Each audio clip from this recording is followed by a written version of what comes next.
So hello students, welcome to gangs of toppers. So प्यारे बच्चों, आज हम लोग जो ट्रायंगल टॉपिक्स है उसे एक नए ढंग से पढ़ेंगे। मैं चाह रहा हूँ आज इस टॉपिक को हमारे one of my best friend Abhijit Kumar Singh इस टॉपिक को कवर करेंगे। सो प्यारे बच्चों, वेलकम करें अभिजीत सिंह सर को। So welcome sir. Hello Hello sir, sir, नमस्कार Namaskar, and and thank thank you you for for inviting inviting me me on yes your your platform. platform. और Students, students, first first of of all, all, let let me me introduce introduce myself. myself. My My name name is is Abhijit Abhijit Kumar. Kumar. I I am am MSc MSc Mathematics. Mathematics. Okay. Okay, And and sir sir, अब अब क्यों क्यों audio audio से से बाहर बाहर जा जा रहे रहे हैं? हैं? बिल्कुल बिल्कुल अंदर अंदर रहिए। रहिए। अभी अभी हम हम लोग लोग बस बस आए आए ही ही हैं। हैं। 2 मिनट 2 मिनट में में तो तो कुछ कुछ नहीं नहीं है। है। बात बात क्या क्या है है कि कि स्टूडेंट्स स्टूडेंट्स आज आज सर सर ने ने मुझे मुझे बुलाया, बुलाया, बोला बोला कि कि सर सर आप आप ट्रायंगल ट्रायंगल पढ़ाइए, पढ़ाइए। तो तो मैं मैं बोला बोला कि कि ओके ओके चलिए। चलिए। तो तो आज आज कोशिश कोशिश करें। हम करें, हम लोग लोग टॉपिक टॉपिक लेके लेके आए आए हैं हैं ट्रायंगल्स, ट्रायंगल्स। बाकी सर बताएंगे, फिर हम लोग स्टार्ट करते सो प्यारे बच्चों, सेशन को ध्यान से देखना है, समझना है और भी रेडी ना हो। ठीक है हैं। सर, चलिए क्लास सर। लीजिए। Okay, okay, thank thank you you sir, sir. Thank thank you you for for inviting inviting me me on on your your platform. Platform. Okay. And चलिए स्टार्ट करते हैं। Hello everyone. फिर से मैं एक छोटा सा, सर ने इंट्रोड्यूस ऑलरेडी कर ही चुका है, तो मैं एक बार और बता देता हूँ। I am Abhijit Kumar, basically MSc mathematics, right. Already मैं आपको एक छोटा सा हिंट दे दूं, 6 से 8 साल का मेरे पास एक्सपीरियंस है। उसी एक्सपीरियंस को यूज करते हुए, आप लोग का 10th बोर्ड को ध्यान में रखते हुए ये क्लास को डिजाइन किया गया है। हमारा टॉपिक क्या है? Triangle, right. आज का टॉपिक में one of the most important part हम लोग कवर करेंगे, that is basic proportionality theorem. अब ये पार्ट मैं बता देता हूं कि मैक्सिमम टाइम में देखा हूं, दैट इज ये पार्ट 6 to 8 मार्क्स कवर करता है, राइट। क्वाइट इंपॉर्टेंट होता है। अगर आप ध्यान से देखिए तो 1% से 2% के लगभग बनता है, राइट। 1% to 2% ये कवर करता है। तो वही 2% को हम लोग एक्वायर करने पर फोकस करेंगे। तो चलिए, without wasting time, let's quickly begin our session, है ना। तो let's starts with what we are going to learn in this session. So topic to be covered क्या क्या है? आज हम लोग बेसिक प्रोपोर्शनैलिटी थ्योरम कवर करेंगे, एंड बेसिक प्रोपोर्शनैलिटी थ्योरम में साथ में हम लोग उसके कन्वर्स को भी कवर करेंगे। तो चलिए स्टार्ट करते हैं। यहां पर सिर्फ इतना ही नहीं, हम लोग एनसीईआरटी के क्वेश्चंस भी देखेंगे। सॉरी,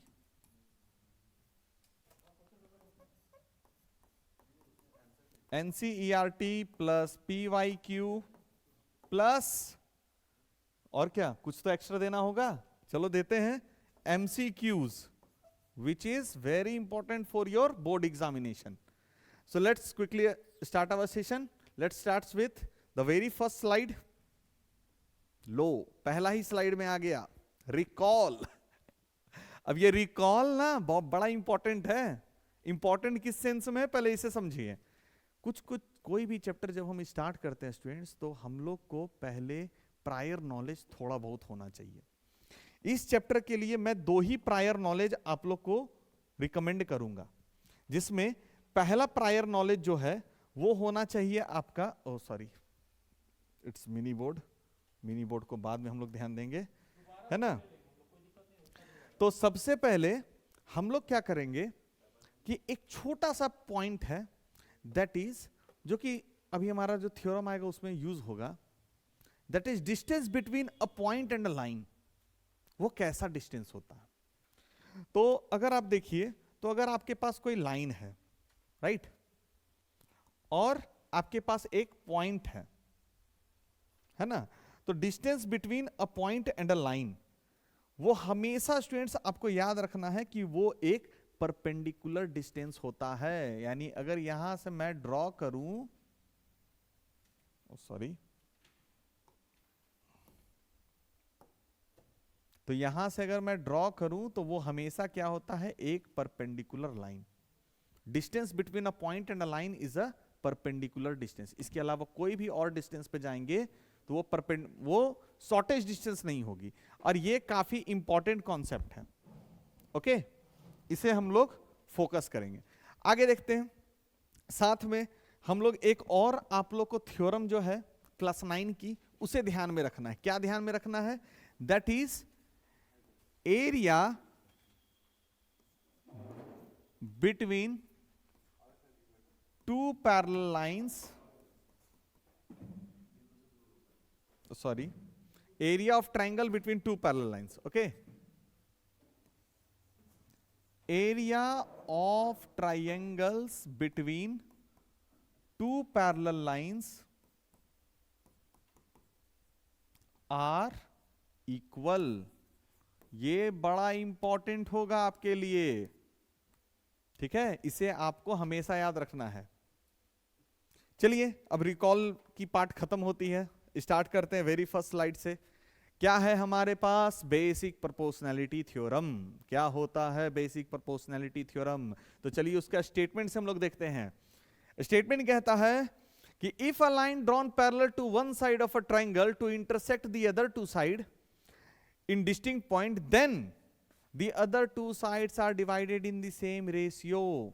अब ये जो सेम रेशियो वाला कॉन्सेप्ट है ये थोड़ा सा अलग है, तो चलो देखते हैं.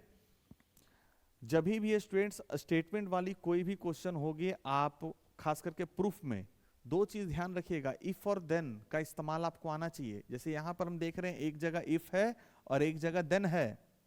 क्या मतलब है इसका? तो इफ के बाद का जो पार्ट होता है वो आपका गिवन हुआ, और देन के बाद वाला जो पार्ट होता है वो टू प्रूफ हुआ. बस यही छोटी सी बेसिक चीज को आपको ध्यान में रखना है. और इसी को ध्यान में रखते हुए अगर हम देखते हैं तो इफ के बाद क्या लिखा हुआ है? इफ के बाद लिखा हुआ है a line is drawn parallel to one side of a triangle, है ना. तो यहां पर चलिए हमारा गिवन क्या हो गया? गिवन हो गया हमारा कि एक लाइन ड्रॉ हुआ है parallel to one side of a triangle. तो अगर आप फिगर देखिएगा तो फिगर में आप देख रहे हैं कि हमारा जो डीई है वो ड्रॉ हुआ है parallel to BC, right. DE parallel to BC, यही हो गया हमारा क्या? गिवन. अब टू प्रूफ क्या होगी? टू प्रूफ क्या हमें प्रूफ करना है? तो प्रूफ करने के लिए क्या मैंने आपको बताया? देन के बाद देखना है. तो देन के बाद क्या लिखा हुआ है? Then the other two sides in the same ratio. तो अब देखिए आपका जो डी है वो तो पैरेलल हो गया बीसी से, है ना. डी जो है वो पैरेलल तो हो गया बीसी से, लेकिन बचा हुआ तो बीसी आपका फर्स्ट साइड, बचा हुआ दो साइड क्या? ए बी और ए सी, है ना.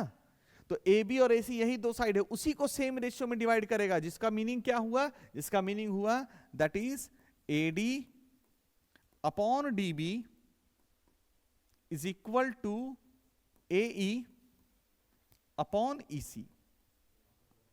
Got it? अब ये दो चीज तो मुझे मिल गया, गिवन टू प्रूफ. अब मेरा बात है यहां पर, अब आप लोग बोलिएगा सर बहुत सारा डॉटेड लाइन आप बनाए हुए हैं, क्या मतलब है इन डॉटेड लाइन का? तो स्टूडेंट्स याद रखिए ये डॉटेड लाइन और कुछ नहीं आपकी कंस्ट्रक्शन है. क्या है? तो इसलिए कंस्ट्रक्शन में मैं ऐसे लिख दे रहा हूं. पहला आप देख सकते हैं कि वहां पर डीसी और बीई ज्वाइन हो रही है, तो यहां पर हम क्या बोलेंगे? Join DC and BE. इसके साथ दो और लाइन आप देख सकते हैं. क्या क्या है? एक डीएम है और एक ईएन है. तो भैया ये और कुछ नहीं, ये परपेंडिकुलर्स है. ओके, डीएम और ईएन आपकी क्या है? परपेंडिकुलर लाइन है. तो हम यहां पर सिंपल लिख देते हैं, draw DM perpendicular on AC and EN perpendicular on A B. अब हम लोग आते हैं अपने प्रूफ वाले पार्ट पे. तो प्रूफ में क्या करना है? अब स्टूडेंट्स बात क्या है कि प्रूफ करें कैसे? तो प्रूफ करने के लिए सबसे बेस्ट तरीका क्या है कि आपके जो भी साइड्स दिख रहे हैं उनसे हर एक साइड को पिक करके एक एक ट्रायंगल पिक कीजिए, और ट्रायंगल पिक करने के बाद आपको क्या करना? उनका एरिया निकालना. बहुत स्टूडेंट बोलेंगे सर एरिया ही क्यों निकाले? बिकॉज ट्रायंगल में और कोई भी ऐसा सिस्टम नहीं बचा हुआ है जिससे आप सिंपली एक साइड का बात कर सकते हैं, राइट. ना सिमिलैरिटी ना कॉन्ग्रुएंसी. कॉन्ग्रुएंसी में तो तीनों पार्ट का ट्रायंगल का बात होता है ना. 6 के 6 जो पार्ट्स होते हैं ट्रायंगल के वो सब की बात होती है. बट यहां पर मुझे तो सिर्फ एक पार्ट चाहिए, दैट इज ओनली साइड. तो मुझे वो कौन दे सकता है? वो मुझे एरिया दे सकता है. इसीलिए हम लोग यहाँ एरिया का इस्तेमाल करते हैं. तो यहां पर सबसे पहले हम लोग क्या बोलेंगे? एडी जो साइड्स मुझे दिख रही है, ये एडी से हम लोग यहां पिक करेंगे एक ट्राइंगल, क्या होगा? तो एडी अगर हम बेस कंसीडर करें तो ट्राइंगल क्या बन सकता है इससे? ADE, right? तो हम सबसे पहले क्या निकाल देते हैं? एरिया ऑफ, क्या निकालते हैं? Area of triangle A D E क्या हो जाएगा? That is half into base. अब बेस की जगह हम ले रहे हैं एडी, बेस मेरा क्या है? एडी। हाइट क्या हो जाएगा? तो भैया थर्ड साइड जो है ई, उससे जो परपेंडिकुलर ड्रॉ हुआ है दैट इज ईएन। ईएन हमारी क्या हो जाएगी? हाइट हो जाएगी। चलिए इसे एक इक्वेशन कंसीडर कर लेते हैं। दूसरा, एडी का तो काम मेरा मिल गया, एडी मुझे मिल गया। अब मुझे क्या चाहिए? मुझे चाहिए एई। तो मैं कहूंगा कि एई से एक ट्राइंगल पिक कीजिए। तो एई से अगर हम ट्राइंगल पिक करते हैं तो एई से अगर हम पिक करेंगे तो क्या बनेगा? A D E, right? तो उसी को हम इस्तेमाल कर लेते हैं। तो area of triangle A D E. अब कहिएगा सर ये तो सेम है। अरे भैया सेम है तो कोई दिक्कत नहीं है। हम लोग क्या करने वाले हैं, इस बार बेस को बदल देंगे। इस बार जो हम बेस ले रहे हैं वो हम एई को ले रहे हैं। अब एई को अगर आप बेस लीजिएगा तो हाइट क्या होगा? हाइट आपका जो अदर वर्टेक्स है डी, डी से जो परपेंडिकुलर ड्रॉ हुआ दैट इज डीएम, ये आपकी हाइट का काम करेगा। हो गया? डन। नेक्स्ट आते हैं। अब बोलिएगा सर ये दो साइड तो हो गया, बचा हुआ साइड्स का क्या करेंगे? तो बचा हुआ साइड से भी सेम प्रोसीजर फॉलो करेंगे। क्या है प्रोसीजर? डीबी। तो डीबी से हम एक ट्राइंगल पिक करते हैं तो भैया डीबीई बन सकता है मेरा। तो चलिए उसी को हम लोग फॉलो करते हैं। तो हम निकालेंगे क्या? Area of triangle DBE. इस बार हमारा बेस क्या बन जाएगा? क्या बन जाएगा? डीबी से। तो डीबी को ही बेस बनाते हैं क्योंकि जरूरत तो मुझे डीबी की है। तो चलिए हाफ इंटू बेस डीबी, और हाइट हमारी क्या हो गई? अब डीबी अगर बेस है तो हाइट हमारी हो जाएगी ईएन। बहुत बच्चे कहेंगे सर ईएन कैसे? तो याद रखिएगा स्टूडेंट्स कि जब ऑब्ट्यूज ट्रायंगल होती हैं तो जरूरी नहीं है कि जो हाइट हो वो ट्रायंगल के अंदर ही हो, वो बाहर भी हो सकती है, राइट? है ना? वो बाहर भी हो सकती है।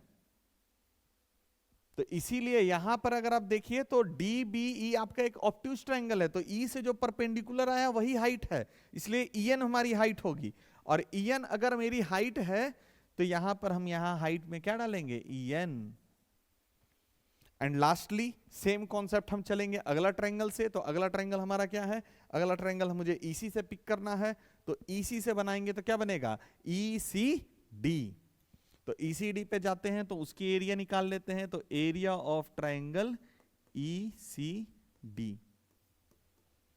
अब ECD की बात करें तो वो क्या हो जाएगा? हाफ इंटू बेस हमारा, इसके लिए हम लोग EC ले लेते हैं, और हाइट यहां पर सेम कॉन्सेप्ट से आइए। EC अगर बेस लिए हैं तो अब आपको क्या करना है? D से जो परपेंडिकुलर आया है, और D से जो परपेंडिकुलर आ रहा है वो कौन सा है? वो है DM। क्या है? DM। अब तो मिल गई आपको। अब हमारा जो सेकेंड टास्क है वो सेकेंड टास्क है कि हमें इस फॉर्मेट में उसे लाना है, AD अपॉन DB और AE अपॉन EC लाना है। वो आएगा कैसे? तो स्टूडेंट्स अगर मैं कहूं कि क्यों ना हम लोग इसे इक्वेशन नंबर 1, इसे इक्वेशन नंबर 2, इसे इक्वेशन नंबर 3 और इसे इक्वेशन नंबर 4 पिक करें। अगर मैं फर्स्ट और थर्ड का पेयर अप लगाऊं तो आप देखिए हाफ हाफ कैंसिल हो जाएगा, EN EN कैंसिल हो जाएगा, मेरे पास क्या बचेगा? AD upon DB। तो यही बात करते हैं और सेकेंड और फोर्थ का एक कॉम्बिनेशन लगाते हैं। तो चलिए लगा के देखते हैं, है ना? अगर मैं कहूंगा डिवाइड इक्वेशन 1 एंड थर्ड, क्या मिलेगा? Area of triangle ADE upon area of triangle हमारा क्या है नेक्स्ट? DBE। इसे अगर आप सॉल्व करिएगा तो क्या हो जाएगा? हाफ इंटू AD इंटू यहां से मेरा जो हाइट बन रहा है वो en, और यहां पर से क्या हो जाएगा, half into dB into en। अब यहां पर एक चीज और आप देखिए कि en हमारा कैंसिल हो जाएगा, हाफ हाफ हमारा कैंसिल हो जाएगा, और जो हमारा रिजल्ट मिलेगा वो क्या मिलेगा, AD upon DB। Got it. आगे बढ़ते हैं, सेम प्रोसीजर हम लोग फिर से करते हैं। एक बार और हम लोग डिवाइड करते हैं। क्या करेंगे डिवाइड, इस बार इक्वेशन 2 एंड इक्वेशन 4 को डिवाइड करते हैं, दोनों को। तो जरा देख लीजिए इक्वेशन 2 आपकी क्या थी। इक्वेशन 2 में देखिएगा तो था ट्रायंगल ADE और साथ में ECD, यही दोनों ट्रायंगल को देखना है। तो चलो उसको कर लेते हैं फट से। फिर से लिखेंगे तो क्या होगा, area of triangle ADE upon area of triangle, इस पर क्या हो जाएगा, ECD,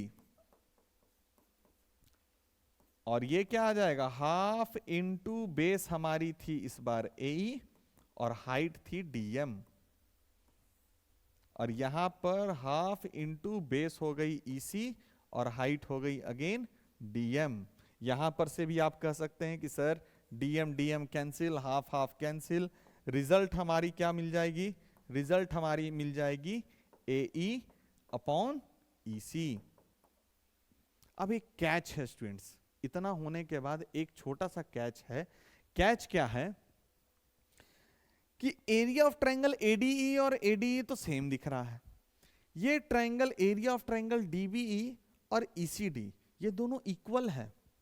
क्यों इक्वल है, क्योंकि अभी जो मैंने आपको सेकेंड स्लाइड में, मैंने जो रिकॉल वाला स्लाइड था, राइट, जो रिकॉल की स्लाइड होगी, इसको अगर देखिए तो मैंने क्या लिखा था, area of triangle between two parallel lines are equal if they have same base, right, if they have same base, okay। अब इसी को हम लोग इस्तेमाल करते हैं यहां पर। तो चलिए, as we know that, right, we know that, ठीक है, area of triangle DBE is equal to area of triangle ECD, right, ये दोनों इक्वल है। देयरफॉर हम कह सकते हैं कि जो ये दोनों पार्ट है वो बिल्कुल सेम है। बिल्कुल सेम है कहने का सेंस है, देखिए एक बार मैं यहां पर थोड़ा साइड में आपको करके दिखा देता हूं। हम लिख सकते हैं ना कि area of triangle ADE upon area of triangle DBE is equal to area of triangle ADE upon area of triangle ECD। अब ऐसे केस में देखिए, अभी हमने इसका रिजल्ट निकाला क्या, AD अपॉन DB, तो हम लोग लिख देते हैं AD अपॉन DB, और इससे रिजल्ट हमने क्या निकाला, AE अपॉन EC। तो ये दोनों क्या हो गया, एक मिनट, है ना। चलिए, इससे रिजल्ट क्या निकाला था हमने, AE upon EC। Hence we proved this result, quite easy, right। बस ध्यान में रखिएगा कि करना ही हम लोग को बहुत ज्यादा कुछ मेहनत नहीं करना है इसमें, सिर्फ 4 एरिया निकालना है, फर्स्ट और थर्ड को डिवाइड करना है, रिजल्ट मिल गया, सेकेंड थर्ड को डिवाइड करना है, रिजल्ट मिल गया, और ये थ्योरम को हमें याद रखना है, that is we know that between same base and same parallel lines area of triangles are equal. उसी का इस्तेमाल करके हम यहां पर कंप्लीट कर लेंगे। आगे बढ़ते हैं, ये है इसकी कॉलरी। क्या है कॉलरी, कॉलरी बड़ा इंपॉर्टेंट है। क्यों इंपॉर्टेंट है आगे बताएंगे, बिकॉज जब एमसीक्यूज ये सब होते हैं या असर्शन रीजन, तो जरूरी नहीं है कि आपको सिर्फ स्टेटमेंट देगा, कॉलरी भी दे सकता है। तो इसीलिए कॉलरी मैं कह रहा हूं कि काफी इंपॉर्टेंट है। तो चलिए स्टार्ट करते हैं कॉलरी बनाना। अब कहता है कि in a triangle ABC D parallel to BC intersect AB in D and AC in E, then AD upon AB equal to AE upon AC। तो अभी स्टूडेंट्स आप लोग बीपीटी पढ़े जस्ट नाउ।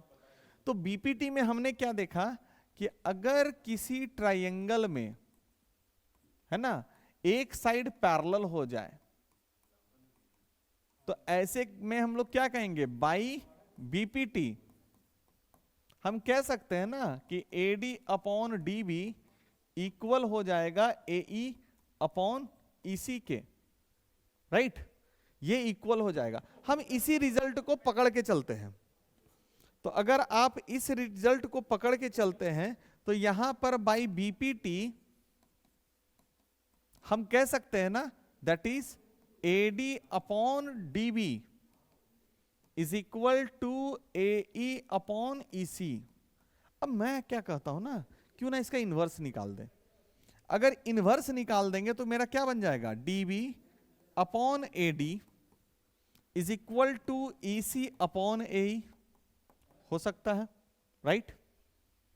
एक और चीज मैं कहता हूं कि आप क्या कीजिए ना, +1 कर दीजिए दोनों तरफ। कर दिए? +1 करने से क्या होगा, अगर हम एलसीएम ले ले AD को तो रिजल्ट क्या मिलेगा, DB प्लस AD। यहां पर अगर AE हम एलसीएम ले लिए तो क्या हो जाएगा, EC प्लस AE, राइट?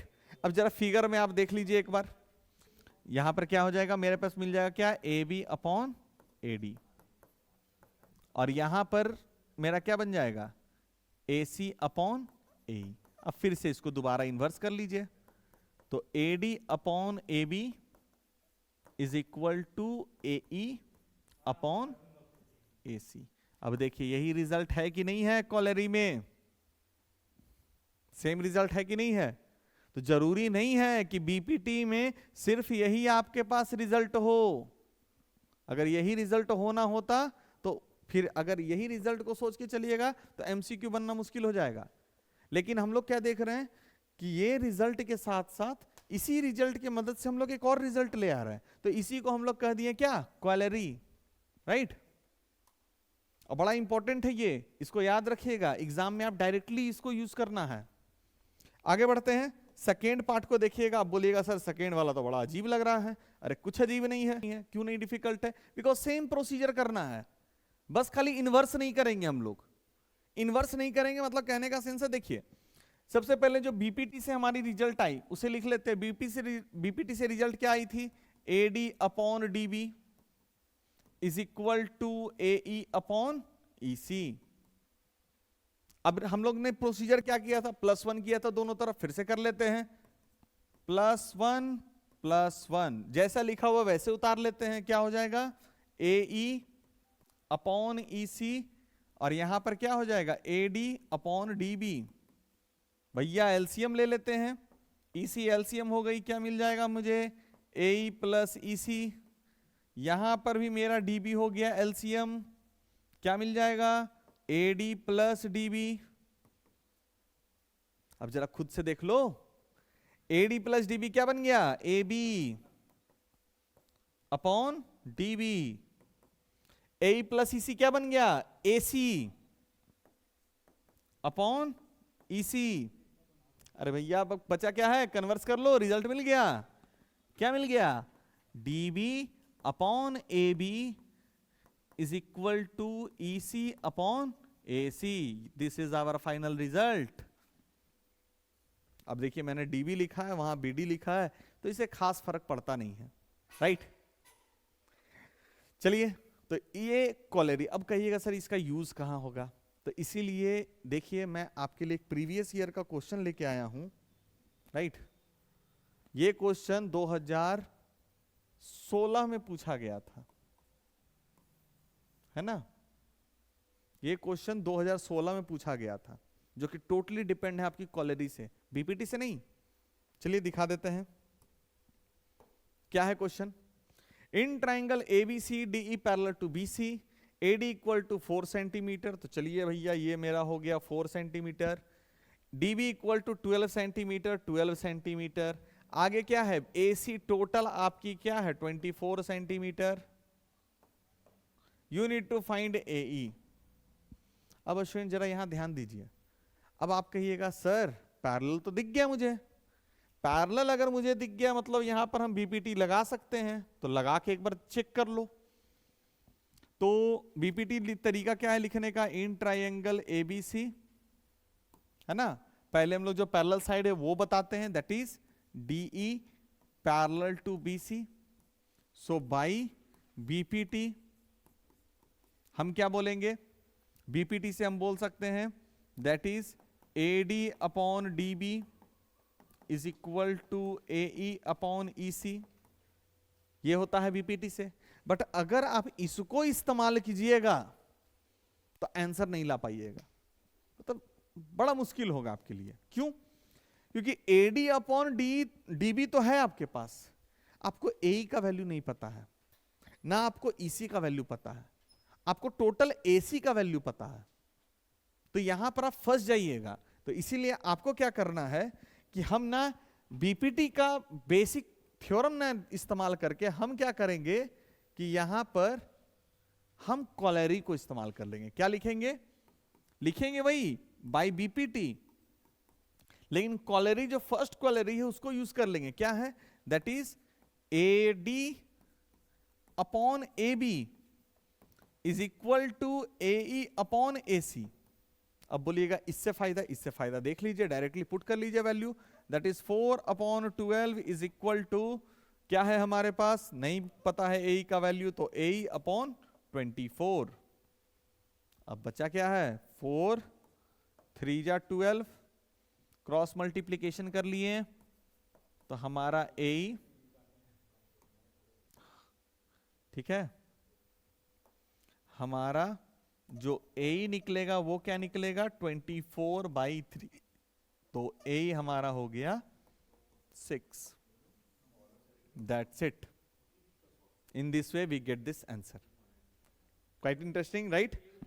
चलिए कट,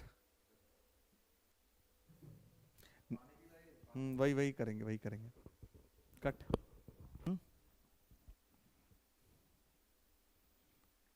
चलो स्टार्ट कर दो।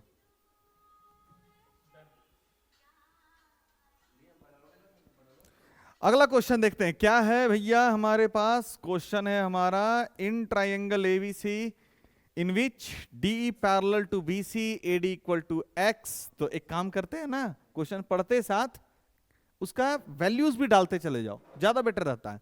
तो पहला क्या बोला, डीई पैरेलल टू बीसी, ये हमारा जो AD है वो क्या है भैया x है, DB हमारा क्या है x माइनस 2, AE क्या है x प्लस 2 और EC है x माइनस 1। राइट, थोड़ा अजीब लग रहा है ना, चलो इसको ठीक कर लेते हैं, x माइनस 1। भैया मेरा राइटिंग थोड़ा खराब है, एडजस्ट करना पड़ेगा, कंटेंट में कमी नहीं होगा। आगे देखते हैं, we need to find the value of x। x कैसे फाइंड करते हैं, तो सबसे पहले हम लोग स्टूडेंट्स क्या करते हैं, देखिए कभी भी ओपन इंडेड क्वेश्चन अगर होगा तो आपको क्या करना है, लिखने का ढंग बड़ा इंपॉर्टेंट है। जैसे ये ओपन इंडेड है, अब बीपीटी जब हम यूज करते हैं तो लिखेंगे कैसे, तो सबसे पहले आपको बताना होगा बीपीटी के लिए कि आपने किस ट्रायंगल को पिक किया है। तो इन ट्रायंगल एबीसी, इस पे पैरेलल कौन साइड है, तो पैरेलल कौन है, DE parallel to BC. So by BPT, that is basic proportionality theorem, basic proportionality theorem से हमने क्या रिजल्ट निकाला है, that is AD upon DB is equal to AE upon EC. अब कुछ नहीं करना है, वैल्यू को सब्स्टिट्यूट कर लीजिए, सब्स्टिट्यूट करेंगे तो क्या होगा, x upon x minus 2, right, which is equal to हमारे पास क्या हुआ, x plus 2 upon x minus 1, x plus 2 upon x minus 1। अब क्या है भैया, अब इसे सॉल्व करना है। सॉल्व करना है तो बड़ा आसान है, क्या करते हैं, क्रॉस मल्टीप्लाई कर लेते हैं। तो x times x minus 1 is equal to x plus 2 times x minus 2। Further solve करेंगे, क्या मिलेगा, एक्स स्क्वायर माइनस एक्स। ये तुम्हारा एक फॉर्मूला है, a माइनस बी और a प्लस बी, क्या होता है result, a square minus B square. तो उसी को इस्तेमाल करते हैं, तो एक्स स्क्वायर माइनस 2 का स्क्वायर, है ना। तो फाइनली हमारे पास क्या मिल गया, एक्स स्क्वायर माइनस एक्स, और यहां मिल जाएगा x square minus 4। Further solve कीजिए, क्या होगा, तो x square minus x is equal to x square minus 4, x square cancel out, so our x is 4। That's it, you get your answer, quite easy. Let's move to the next one. क्या है next one, in the given figure, भैया NCERT का question है और 2020 में भी पूछा गया है ना, काफी पॉपुलर क्वेश्चन है। क्या है, in the given figure D parallel to AC and DF parallel to A. अब देखिए स्टूडेंट्स, ऐसा क्वेश्चन जब भी आए भैया एरो का इस्तेमाल करने सीखिए। जैसे पहला पार्ट क्या बोला, पहला पार्ट बोला है कि हमारा जो डीएफ है वो पैरेलल है किससे, एई से, और ये जो हमारा डीई है वो पैरेलल किससे है, एसी से है, राइट। ये एरो दिखा रहा है कि कौन किससे पैरेलल है। अब हमारा क्या काम है, we need to prove that B F upon F E, right, B F upon F E is equal to BE upon EC. अब इसको कैसे प्रूफ करते हैं, तो चलिए प्रूफ करते हैं। अब प्रूफ करने के लिए सबसे पहले भैया हम हमेशा बोले हैं कि गिवन लिखना है टू प्रूफ। अब देखिए स्टूडेंट्स याद रखिएगा, मैंने बहुत साल सीबीएसई की कॉपी भी चेक की है, राइट। तो मार्किंग स्कीम को जैसे मैंने देखा है उसके अकॉर्डिंग मैं एक बात आपको बता देता हूं कि गिवन टू प्रूफ पर भी मार्क्स मिलते हैं, आपको लिखने आना चाहिए। तो चलिए यहां पर मैं वही चीज को सिखाने की कोशिश करता हूं। अगर जब हम गिवन की बात करें तो यहां पर हमारा गिवन क्या होगा, गिवन होगा DE parallel to AC and DF parallel to AE, DE parallel to AC and DF parallel to AE. To prove क्या करना है, टू प्रूफ करना है that is B F upon F E is equal to BE upon EC. अब फिर से students ये चीज को हम ला सकते हैं किससे, बेसिक प्रोपोर्शनैलिटी थ्योरम से। मैं आपको सजेस्ट करूंगा कि ऐसे केस में हमेशा आपको क्या करना है, आप देखिए बी एफ और एफ ई, ऐसा ट्राइंगल पिक कीजिए जिसमें बी एफ और एफ ई दोनों आए। तो बी एफ और एफ ई किस ट्राइंगल में आ सकता है, बी ई ए में, राइट। यानी आपको कंसीडर करना है ट्राइंगल कौन सा, ये वाला, दैट इज ए बी और ई, सिर्फ इसी को कंसीडर करेंगे। तो हम क्या लिखते हैं, प्रूफ इन ट्राइंगल ABE। अब इसमें अगर आप इस फिगर से कंपेयर करिएगा तो एक लाइन है आपका DF जो कि पैरेलल किससे है, AE से है। तो हम लिख देते हैं वही चीज, DF parallel to, sorry, DF parallel to AE।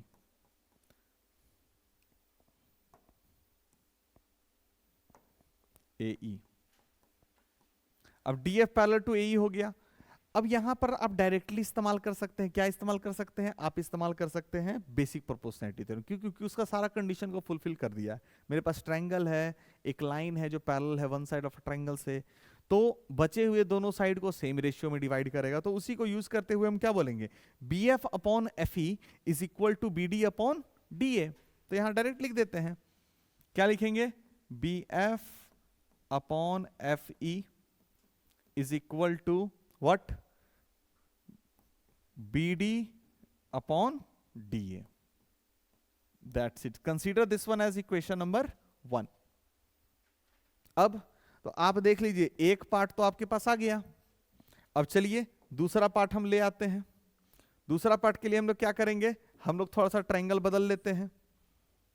अब कौन सा ट्रायंगल लेंगे, तो देखा ऐसा ट्रायंगल लेना है जिसमें BE और EC आ जाए.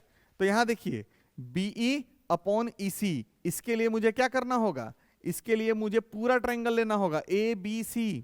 तो चलिए ले लेते हैं. थोड़ा देर के लिए यहां देख लीजिए क्वाइट नोट में ABC.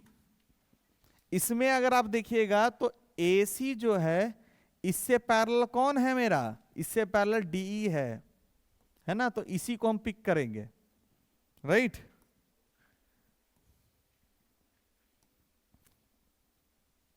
इसी को हम पिक करेंगे, ठीक है. अब बस उसी चीज को यहां लिख लेते हैं. इन ट्रायंगल ABC, यहां पर मेरा पैरेलल साइड कौन है, DE, पैरेलल EC, सॉरी